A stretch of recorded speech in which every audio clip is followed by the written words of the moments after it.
സ്പൂണൊന്ന് അല്പം താഴ്ത്തിയിട്ട് എണ്ണയിലേക്ക് വെക്കുമ്പോഴേ ഒരു ആവറേജ് നമുക്ക് ഷേപ്പ് കിട്ടുന്നുണ്ട് കേട്ടോ. മറ്റേ നമ്മൾ പൊന്തിച്ചിടുമ്പോഴാണ് ഒലിച്ച് പോയിട്ട് ഷേപ്പ് പോകുന്നത്.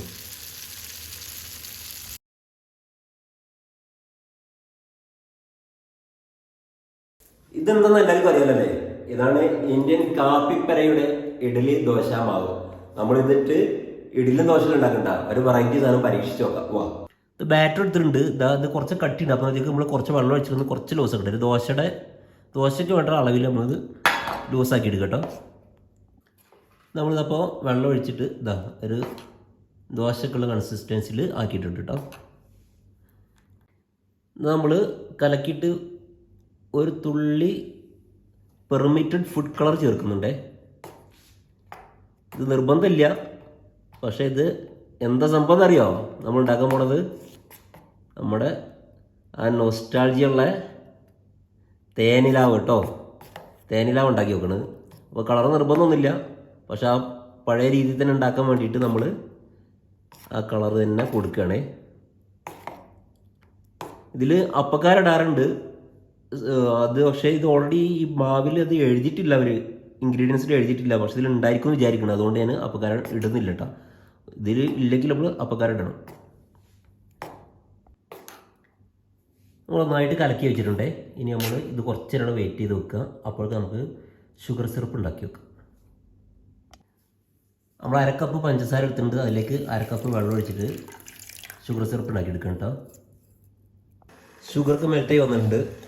നമ്മൾ നൂൽപ്പരിവൊന്നും ആക്കണ്ട കേട്ടോ, ലൈറ്റ് ജസ്റ്റ് ഒന്നിങ്ങനെ ഒട്ടി വന്നാൽ മതി. നൂൽപ്പരിവാക്കേണ്ട ആവശ്യമില്ല. ഷുഗർ സിറപ്പ് ആയിട്ടുണ്ട്. ഇതിലേക്ക് ഞാൻ അരമുറി നാരങ്ങ പിഴിഞ്ഞു കേട്ടോ. അരമുറിയില്ല, കുറച്ച് ഇതിൻ്റെ ഈ സ്പൂണിൽ പകുതി. നമ്മളൊരു ഫ്രൈ പാൻ വെച്ചിട്ട് ഫ്ലെയിം ഓൺ ആക്കിയിട്ട് കുറച്ച് സൺഫ്ലവർ ഓയിൽ ഒഴിച്ചിട്ടുണ്ട്. ഇതിലേക്ക് പാം ഓയിൽ ആയിരിക്കും ബെറ്റർ എന്നാണ് തോന്നുന്നത് കേട്ടോ, പരീക്ഷണമാണ്. നമ്മളിപ്പോൾ തൽക്കാലം നമ്മുടെ അടുത്ത് സൺഫ്ലവർ ഓയിൽ ഉള്ളത്, അപ്പോൾ അതാണിപ്പോൾ ഇതിലേക്ക് ഒഴിച്ചിട്ടുള്ളത്. ഇത് ചൂടായി വരുമ്പോൾ നമുക്ക് ഇതിലേക്ക് ഓരോന്നായിട്ട് ഇട്ടിച്ച് കൊടുക്കാം.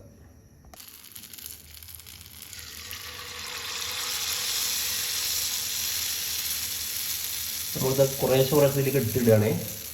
പിന്നെ ശരിക്കും ഇതിനെ ഒഴിക്കാനുള്ള പാത്രമൊക്കെ ഉണ്ടെങ്കിൽ കറക്റ്റായിട്ട് ഷേപ്പ് കിട്ടും. ഇതിൽ ഷേപ്പിൽ ചെറിയ വ്യത്യാസം ഉണ്ടെന്ന് മാത്രം കേട്ടോ.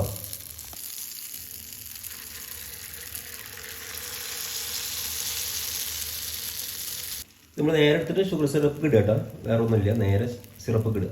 ഇതെപ്പോഴും മീഡിയം ഫ്ലെയിമിൽ വേണം ചെയ്യാൻ കേട്ടോ. മീഡിയം ഫ്ലെയിമിൽ ചെയ്തിട്ട് പെട്ടെന്ന് അതിലേക്ക് അതിൻ്റെ ഉള്ളിൽ നിന്ന് പൊട്ടി വലിക്കുകയാണെങ്കിൽ ജസ്റ്റ് മേലേക്ക് ഇങ്ങനെ ഉണ്ടാക്കി കൊടുക്കുക.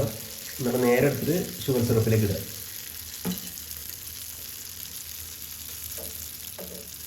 സ്പൂണൊന്ന് അല്പം താഴ്ത്തിയിട്ട് എണ്ണയിലേക്ക് വെക്കുമ്പോഴേ ഒരു ആവറേജ് നമുക്ക് ഷേപ്പ് കിട്ടുന്നുണ്ട് കേട്ടോ. മറ്റേ നമ്മൾ പൊന്തിച്ചിടുമ്പോഴാണ് ഒലിച്ച് പോയിട്ട് ഷേപ്പ് പോകുന്നത്. നമ്മൾ അവസാന ട്രിപ്പും കൂടി ഉണ്ടാക്കിയെടുത്തിട്ടുണ്ടേ. അപ്പോൾ നമ്മൾ അടിപൊളി തേനിലാവ് തേൻമുട്ടായി ഇവിടെ റെഡി ആയി കേട്ടോ. സിമ്പിളാണ്, നമ്മൾ പ്രതീക്ഷിച്ചതിനേക്കാളും സൂപ്പറായിട്ടുണ്ട്. ഷേപ്പ് ഒന്ന് കറക്റ്റ് ആക്കാൻ വേണ്ടിയിട്ട് നമ്മൾ എണ്ണയിലേക്കൊന്ന് കുറച്ച് താഴ്ത്തിയിട്ടാൽ മതി, വേറെ കുഴപ്പമില്ല. നമ്മൾ എണ്ണയിലേക്ക് താഴ്ത്തിയിട്ടപ്പോൾ നല്ല കറക്റ്റ് ഷേപ്പായിട്ട് കിട്ടിയിട്ടുണ്ട് കേട്ടോ. ഇത് കണ്ടോ, ഇങ്ങനെ പൊളിക്കുമ്പോൾ ഇതിലുള്ളതൊക്കെ ഇങ്ങനെ നീരിങ്ങനെ വലിക്കണം കേട്ടോ. യാ, അടിപൊളി കേട്ടോ. നമ്മുടെ ഇന്ത്യൻ കോഫി ഹൗസിൻ്റെ ഇഡ്ഡലി ദോശ ബാറ്റർ നമ്മൾ ഉണ്ടാക്കിയിട്ടുള്ളത്. അതില്ലാത്തൊരു അരിയും അതുപോലെ തന്നെ ഉഴുന്ന് വരച്ചാൽ മതി കേട്ടോ, കുറച്ച് അപ്പക്കാരോ. വീഡിയോ ഇഷ്ടപ്പെട്ടാൽ സബ്സ്ക്രൈബ് ചെയ്തിട്ട് ലൈക്കും ഷെയറൊക്കെ ചെയ്യണേ. ഷോപ്പിൽ നിന്നൊക്കെ മേടിക്കുന്ന പോലെ ഒരു വൈറ്റ് ബോർഡർ വേണമെന്നുണ്ടെങ്കിൽ നിങ്ങൾക്ക് ഷുഗർ ഒന്ന് പൊടിച്ചിട്ട് ഇതിലിട്ടാം കേട്ടോ.